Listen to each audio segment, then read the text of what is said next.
ಹೆಂಗೆ ಮಕ್ಕೋಬೇಕು ಗೊತ್ತಿಲ್ಲ, ಹೆಂಗೆ ಬೇಕಾಗಿ ಮಕ್ಕೊತೀರಿ. ಒಬ್ರು ಡಬ್ ಮಕ್ಕೊತಾರೆ, ಒಬ್ರು ಹಿಂಗೆ ಮಕ್ಕೊತಾರೆ, ಒಬ್ರು ಹಂಗೆ ಮಕ್ಕೊತಾರೆ, ಎಲ್ಲೆಲ್ಲೇ ಒತ್ತಡ ಹಾಕ್ತಾರೆ. ನೋಡಿರಿ, ನಿಮ್ಮ ಮಲಗುವಿಕೆ ಸರಿ ಇಲ್ಲ, ಊಟಕ್ಕೆ ಕೂಡೋದಕ್ಕೆ ಸರಿ ಇಲ್ಲ, ಹೊತ್ತಿಗೆ ಊಟ ಸರಿ ಮಾಡೋದಿಲ್ಲ, ಹೊತ್ತಿಗೆ ನಿದ್ದೆ ಸರಿ ಮಾಡೋದಿಲ್ಲ. ಒಮ್ಮೆ 10ಕ್ಕೆ ಮಕ್ಕೊಂತೀರಿ, ಒಮ್ಮೆ 11ಕ್ಕೆ ಮಕ್ಕೊಂತೀರಿ, ಒಮ್ಮೆ 11ಕ್ಕೆ ಮಕ್ಕೊಂತೀರಿ, ಒಮ್ಮೆ 12ಕ್ಕೆ ಮಕ್ಕೊಂತೀರಿ. ಅಯ್ಯ ಇದೊಂದು ಧಾರಾವಾಹಿ ನೋಡ್ಕೊಂಡ್ರೆ ಆತ ಒಂದಕ್ಕೆ ಮಕ್ಕೊಂತೀರಿ. ಹೌದಾ? ಒಮ್ಮೆ 7ಕ್ಕೆ ಕೇಳ್ತೀರಿ, ಒಮ್ಮೆ 6ಕ್ಕೆ ಕೇಳ್ತೀರಿ, ಒಮ್ಮೆ 8ಕ್ಕೆ ಕೇಳ್ತೀರಿ, ಒಮ್ಮೆ 9ಕ್ಕೆ ಕೇಳ್ತೀರಿ. ದಿನಚರ್ಯೆ ಸರಿ ಇಲ್ಲ, ನಿಮ್ಮ ದಿನಚರ್ಯೆ ಸರಿ ಇಲ್ಲ. ಏನು ತಿನ್ಬೇಕು ಗೊತ್ತಿಲ್ಲ,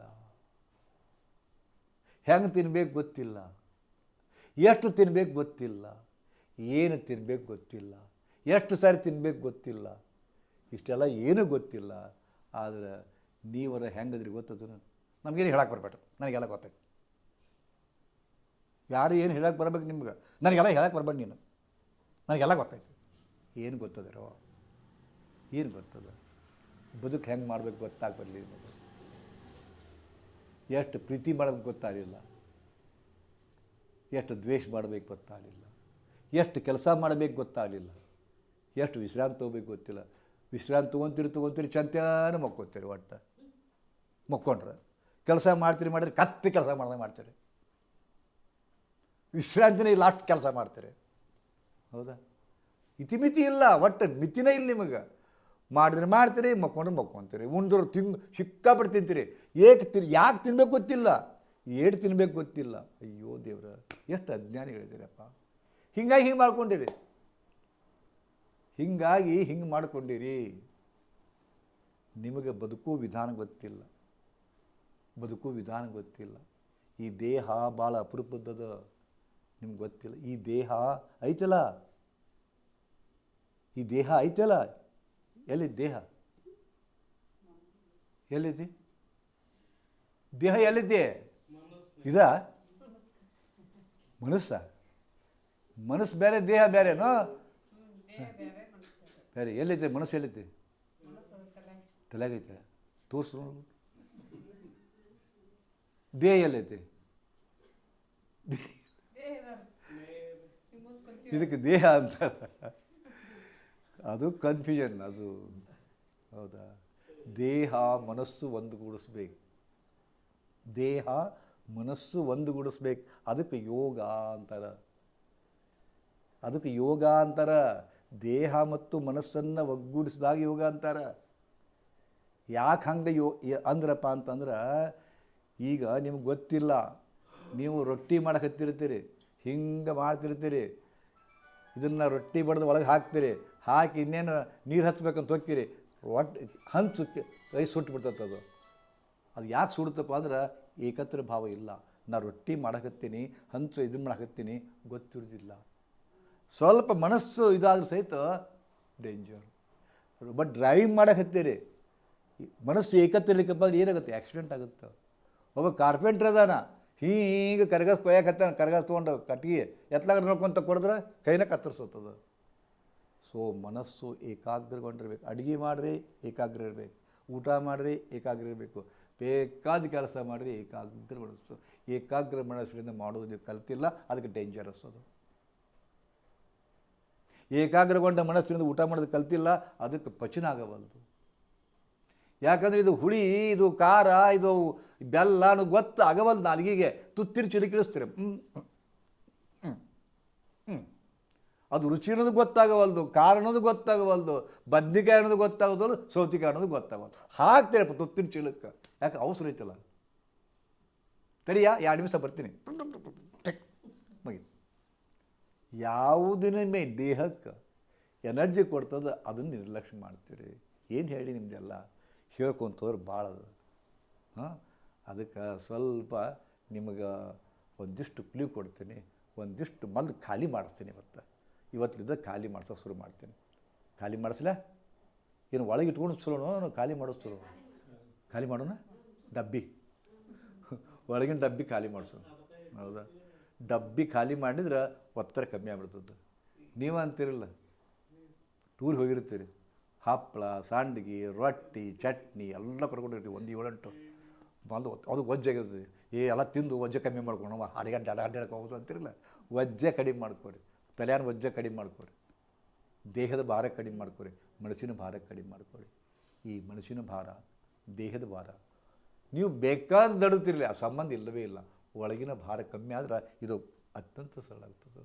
ನಿಮ್ಗೆ ಗೊತ್ತಿಲ್ಲ ಎಷ್ಟು 108 kg 120 kg 130 kg ಬರ್ತಾಯಿಲ್ಲ. ಎಷ್ಟು ಚಂದ ನಡೀತಾರಪ್ಪ ಅಂತಂದ್ರೆ ಚಂದ ಆಸನ ಹಾಕ್ತಾರೆ, ಹಿಂಗೆ ದಪ್ಪ ಹೊಟ್ಟೆ ಇಷ್ಟು ಬಂದಿರ್ತೈತಿ, ಆದ್ರೆ ಫಸ್ಟ್ ಕ್ಲಾಸ್ ಆಸನ ಹಾಕ್ತಾರೆ, ಓಡ್ತಾರ, ದಣಿದೇ ಇಲ್ಲ. ಕಬಡ್ಡಿ ಆಡ್ತಾರೆ, ಕ್ರಿಕೆಟ್ ಆಡ್ತಾರೆ, ದಣಿವ ಇಲ್ಲ.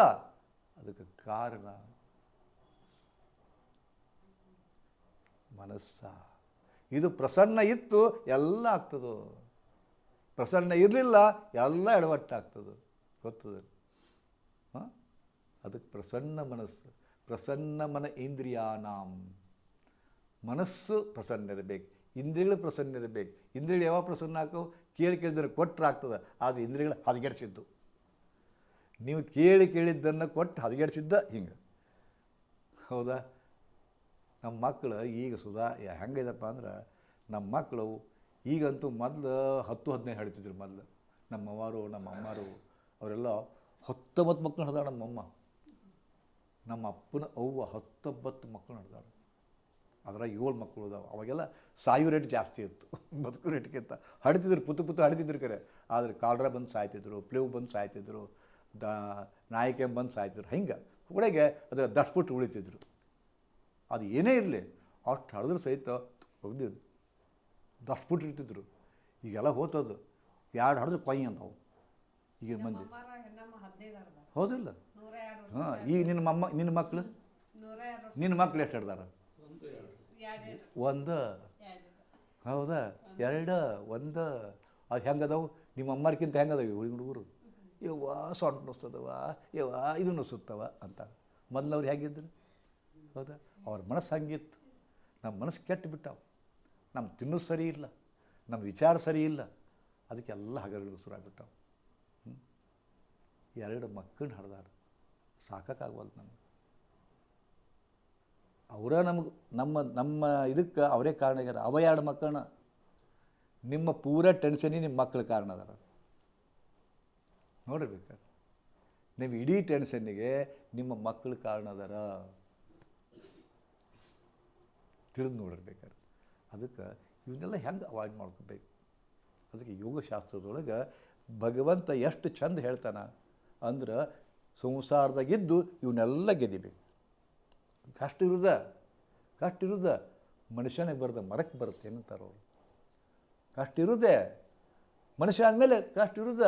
ಮೂಗಿದ ಮೇಲೆ ನೆಗಡಿ ಬರುದ, ಮೂಗಿದ ಮೇಲೆ ನೆಗಡಿ ಬರುದ. ನೆಗಡಿ ಬರೋಕತ್ತೈತಿ ಮ್ಯಾಗ ಅಂತ ಕೊಡು, ಮೂಗು ಕತ್ತರಿಸಿ ಹೋಗಿತ್ತಾರೆ. ಪದೇ ನೆಗಡಿ ಬರಕತ್ತೈತಿ, ಕಟ್ ಮಾಡಿ ಹೋಗಿಬಿಡ್ತಾನೆ ತಡಿ ಅಂತಂದ್ರೆ ಇರಬೇಕಾದು, ಮೂಗು ಇರಬೇಕಲ್ಲ. ಮೂಗಿದ್ದಲ್ಲಿ ನೆಗಡಿ ಬರ್ತದೆ. ಹಂಗೆ ಈ ಜನ್ಮ ಐತಪ್ಪ ಅಂದ್ರೆ ಇದು ಕಷ್ಟ ಇರೋದೇ. ಇದು ಯಾವಾಗ ಜನ್ಮ ಐತಪ್ಪ ಅಂದ್ರೆ ಕಷ್ಟ ಇರೋದೇ. ಈ ಸತ್ಯವನ್ನು ಒಪ್ಕೋಬೇಕು ನೀವು ಮೊದಲು. ಇರ್ಲಿಕ್ಕಂದ್ರೆ ಮನಸ್ಸು ಭಾಳ ಹತಾಶ ಆಗುತ್ತೆ. ಎಷ್ಟು ಕಷ್ಟ ಹಂಗೆ ಅನ್ಕೋಬೇಡ. ಕಷ್ಟ ಇರೋದೇ, ಅವಾಯ್ಡ್ ಮಾಡಲಿಕ್ಕೆ ಶಕ್ಯ ಇಲ್ಲ. ಹೌದಾ? ಶಕ್ಯನೇ ಇಲ್ಲ. ಆದ್ಮ್ಯಾಗ ಕಷ್ಟದ ಕೂಡಿರೋಕೆ ಕಲಿಬೇಕು, ದುಃಖದ ಕೂಡಿರೋಕೆ ಕಲಿಬೇಕು, ನೋವಿನ ಕೂಡಿರೋಕೆ ಕಲಿಬೇಕು, ಸಮಸ್ಯೆಗಳು ಕೂಡಿರೋಕೆ ಕಲಿಬೇಕು. ಸಮಸ್ಯೆಗಳು ಕೂಡ, ನೋವಿನ ಕೂಡ. ಹೌದಾ? ಹಂಗೆ ಇರೋದಕ್ಕೆ ಯೋಗ ಅನ್ನೋದು. ಹಂಗೆ ಇರೋದಕ್ಕೆ ಯೋಗ ಅನ್ನೋದು ಥರ ಏನು ಅದ ಅದ್ರ ಕೂಡಿರೋದಪ್ಪ, ಏನು ಅದ ಅದ್ರ ಕೂಡಿರೋದು. ಹೌದಾ? ಅದಕ್ಕೆ ಈಗ ನೋಡಿ ಎಷ್ಟು ಚಂದ ಅನ್ನಿಸ್ತದ. ಈಗ ನಾನು ನಿಮಗೆ ನಿಮ್ಮೊಳಗೆ ಇರೋದನ್ನು ಅದ್ರ ಕೂಡಿರೋದು ಕಲಿಸ್ತೀನಿ. ಹಾಂ, ಓಕೆ, ಸೀದಾ ಕೂಡ್ರಿ. 2 ಕೈ ಹಿಂಗೆ ಮಾಡಿಬಿಡ್ರಿ, ಸಾಕು. ಇಷ್ಟ. ಈಗ ಕಣ್ಣು ಮುಚ್ಚಿರಬೇಕು. ನಾ ಹೇಳಿದ್ದನ್ನೇ ಸರಿಯಾಗಿ ಕೇಳ್ಕೊರಿ. ಇಡೀ ಕೈಗಳನ್ನು ತುಂಬ ಸರಳಿ ಬಿಡ್ರಿ.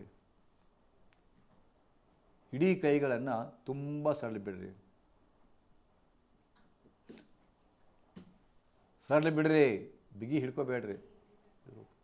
ಬಂದು ಬಂದ್ ಮಾಡಿ ಓಕೆ ಹೋಗಿ